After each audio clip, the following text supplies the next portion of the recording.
محترم سامعین، السلام علیکم ورحمۃ اللہ وبرکاتہ۔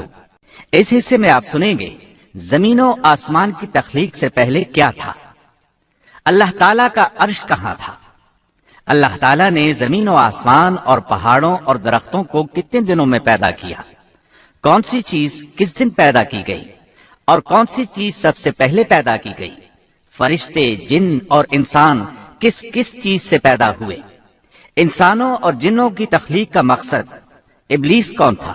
اللہ تعالیٰ فرماتے ہیں، اللہ ہر چیز کا پیدا کرنے والا ہے اور وہی ہر چیز پر قدرت رکھنے والا ہے۔ اللہ تعالیٰ وہ ہے جس نے آسمانوں، زمین اور ان کے درمیان کی سب چیزوں کو 6 دن میں پیدا کر دیا، پھر عرش پر جلوہ فرما ہوا۔ مزید اللہ تعالیٰ سورۃ الحدید آیت 4 میں فرماتے ہیں، وہی ہے جس نے آسمانوں اور زمین کو 6 دن میں پیدا کیا، پھر عرش پر جلوہ فرما ہوا۔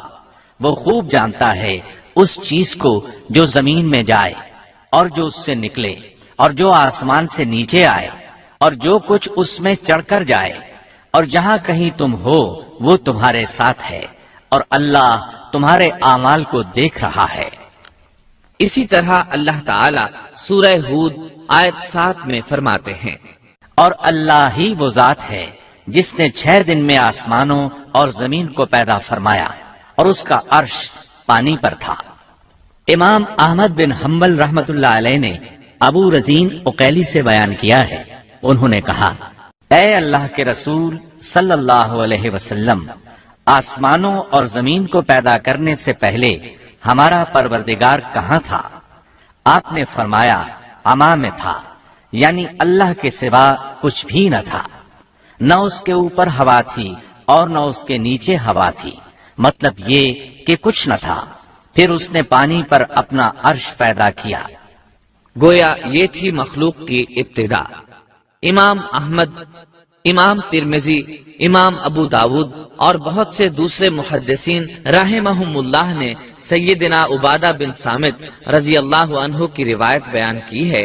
وہ کہتے ہیں، میں نے رسول اکرم صلی اللہ علیہ وسلم کو فرماتے ہوئے سنا، آپ فرما رہے تھے، بلا شبہ اللہ نے سب سے پہلے قلم کو پیدا کیا، پھر اللہ نے اس کو حکم دیا، لکھ، چنانچہ وہ اسی وقت چل پڑا اور قیامت کے دن تک ہونے والی ہر چیز لکھ دی۔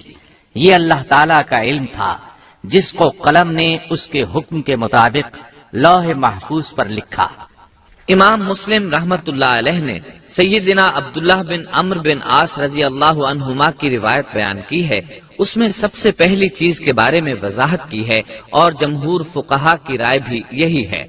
عبداللہ بن عمرو رضی اللہ عنہما بیان کرتے ہیں، میں نے سنا آپ فرما رہے تھے، اللہ تعالیٰ نے آسمان و زمین کی پیدائش سے 50,000 سال پہلے تمام مخلوقات کی تقدیریں لکھ دیں، اور اس وقت اس کا عرش پانی پر تھا۔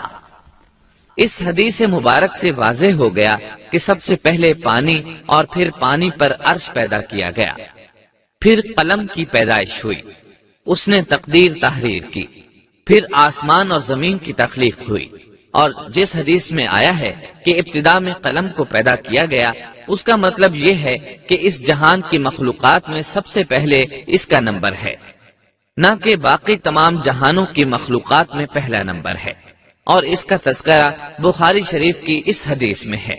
یمن سے آئے ہوئے ایک وفد نے رسول اللہ صلی اللہ علیہ وسلم سے کہا، ہم آپ کے پاس دین کی سمجھ اور ابتدائے خلق کے بارے میں پوچھنے کے لیے آئے ہیں، یہ کہ سب سے پہلے کیا چیز تھی؟ آپ نے فرمایا، اللہ تھا، اس سے پہلے کوئی چیز نہ تھی، اس کا عرش پانی پر تھا، پھر اس نے لوح محفوظ پر ہر چیز لکھ دی اور آسمان اور زمین کو پیدا کیا، یعنی ابتدا میں پانی پر عرش کی تخلیق ہوئی، پھر قلم کی پیدائش ہوئی، اس نے سب کچھ لکھ دیا۔ علماء کرام کا بیان ہے، قلم کے فوراً بعد لوح محفوظ کو پیدا کیا گیا، چنانچہ قلم نے لوح محفوظ میں ہر چیز لکھ دی۔ اس کے بعد کائنات کی باقی مخلوقات اور آسمان و زمین کی پیدائش معرض وجود میں آتی گئی۔ اشیاء کی پیدائش والی ترتیب میں علماء کرام کے کئی اقوال ہیں۔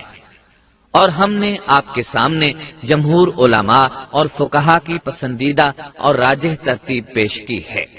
آسمان اور زمین کی مخلوقات کی ترتیب کیا ہے، اس بارے میں امام مسلم رحمت اللہ علیہ نے سیدنا ابو ہریرہ رضی اللہ عنہ کی روایت پیش کی ہے۔ وہ کہتے ہیں، نبی اکرم صلی اللہ علیہ وسلم نے میرا ہاتھ پکڑا اور فرمایا، اللہ تعالیٰ نے ہفتے کے دن مٹی کو پیدا کیا، اتوار کے دن زمین میں پہاڑ، پیر کے دن درخت، منگل کے دن تکالیف، مصائب، جراثیم اور بیماریاں، بدھ کے دن نور کو، جمعرات کے دن زمین میں چوپایوں کو پھیلا دیا، اور تمام مخلوقات میں جمعے کے دن کی آخری گھڑیوں یعنی عصر سے رات کے درمیان میں آدم علیہ السلام کو پیدا کیا۔ مطلب یہ کہ ابتدائے آفرینش میں جن مخلوقات کی تخلیق ہوئی ان میں سے آخری مخلوق انسان تھا۔ اس حدیث میں مختلف حالات کو نہایت وضاحت سے بیان کیا گیا ہے۔ اس سے بخوبی پتہ چل گیا کہ ابتدائی مخلوقات کی ترتیب کیا تھی۔ ان میں سے آخری نمبر آدم علیہ السلام کا تھا، جبکہ آدم علیہ السلام نسل انسانی میں سب سے پہلے اور تمام انسانوں کے باپ ہیں۔ انسانوں سے پہلے فرشتے اور جن پیدا ہو چکے تھے۔ صاحب عقل مخلوقات میں سب سے پہلا نمبر فرشتوں کا، دوسرا نمبر جنوں کا اور آخری نمبر انسانوں کا ہے۔ فرشتوں کا اصل ٹھکانہ آسمان ہے۔ اللہ تعالی سورۃ الشورى آیت 5 میں فرماتے ہیں، قریب ہے کہ آسمان اپنے اوپر سے پھٹ پڑے اور تمام فرشتے اپنے رب کی تسبیح اور تحمید بیان کر رہے ہیں اور زمین والوں کے لیے استغفار کر رہے ہیں۔ خبردار، اللہ تعالی معاف کرنے والا، رحمت کرنے والا ہے۔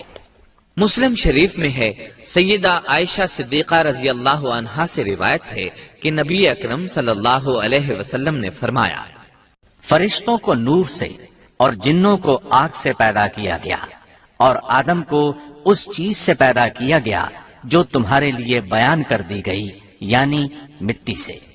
فرشتوں کی تخلیق کے بعد جنوں کو پیدا کیا گیا۔ جنوں کو بھی انسانوں سے پہلے پیدا کیا گیا تھا، جیسا کہ اللہ تعالیٰ سورۃ الحجر آیت 27 میں فرماتے ہیں، اور اس سے پہلے جنات کو ہم نے لو والی آگ سے پیدا کیا۔ جنات کے بارے میں بہت زیادہ آیات و احادیث موجود ہیں۔ اللہ تعالیٰ فرماتے ہیں، اور جنات کو آگ کے شعلے سے پیدا کیا گیا۔ مارج آگ کے بھڑکتے شعلے کے کنارے کو کہتے ہیں۔ گویا جنوں کو آگ کی جڑ سے نہیں بلکہ آگ کے شعلوں کے کنارے سے پیدا کیا گیا ہے۔ قرآن مجید میں اللہ تعالیٰ نے ابلیس شیطان کا قول نقل کیا ہے، تو نے مجھے آگ سے پیدا کیا۔ اسی طرح پہلے بھی بیان ہو چکا ہے کہ اللہ نے فرمایا، اور اس سے پہلے جنات کو ہم نے لو والی آگ سے پیدا کیا۔ یہ ہے جنات کی اصل اور بنیاد۔ ابلیس ملعون بھی جنات میں سے ہے، اور اس مسئلے میں کسی کو تردد اور شبہ نہیں ہونا چاہیے، اس لیے کہ قرآن مجید میں ہے، اور ابلیس جنوں میں سے تھا۔ مطلب یہ کہ وہ فرشتوں میں سے نہیں تھا۔ حسن بصری رحمت اللہ علیہ فرماتے ہیں، وہ پلک جھپکنے کے برابر بھی فرشتوں کی جنس میں داخل نہیں ہوا، اور نہ ہی وہ کبھی فرشتوں میں شمار ہوا ہے۔ وہ جنات میں سے ہے کیونکہ اس نے خود اقرار کیا تھا، اے اللہ، تو نے مجھے آگ سے پیدا کیا ہے۔ اگر یہ فرشتہ ہوتا تو اس وقت کہتا، اے اللہ، تو نے مجھے نور سے پیدا کیا ہے۔ اس لیے ابلیس کا جن ہونا روز روشن کی طرح عیاں ہے۔ سیدنا عبداللہ بن عمرو رضی اللہ عنہما اور سیدنا عبداللہ بن عباس رضی اللہ عنہما فرماتے ہیں، آدم علیہ السلام سے 2000 سال پہلے جنات پیدا کیے گئے۔ وہ ہماری اس زمین پر رہائش پذیر تھے۔ آہستہ آہستہ وہ فسق و فجور میں مبتلا ہو گئے۔ جب وہ فتنہ فساد میں حد سے بڑھ گئے، ناحق خون بہانے لگے، تو اللہ تعالیٰ نے ان کی طرف فرشتوں کا عظیم لشکر بھیجا۔ ان سے جنات کی زبردست مارکہ آرائی ہوئی۔ اس مارکہ آرائی میں فرشتوں نے جنات کو تہس نہس کر دیا، اور وہ سمندروں کی جزیروں میں پناہ لینے پر مجبور ہو گئے۔ زمین کے ہر بر اعظم سے انہیں جلا وطن کر دیا گیا۔ چنانچہ آج تک ان کا مسکن یہی جزیرے اور عظیم مراکز ہیں۔ یہ واقعہ آدم علیہ السلام کی تخلیق سے پہلے ہو چکا ہے۔ احادیث مبارکہ میں ہے کہ ابلیس ملعون کا ایک تخت ہے اور وہ تمام جنات کا سردار اور حکمران ہے۔ اس کا شاہی تخت پانی پر ہے، اگرچہ اس کی متعین جگہ ہمیں معلوم نہیں۔ یہاں تک ذکر تھا سیدنا آدم علیہ السلام کی پیدائش سے پہلے کا۔ سبسکرپشن کے بٹن کو دبائیے اور بیل آئیکن پر کلک کیجیے تاکہ آپ کو تمام ویڈیوز فوراً ملتی رہیں، اور ویڈیو پسند آنے کی صورت میں اسے لائک، شیئر اور کامنٹ کرنا مت بھولیے۔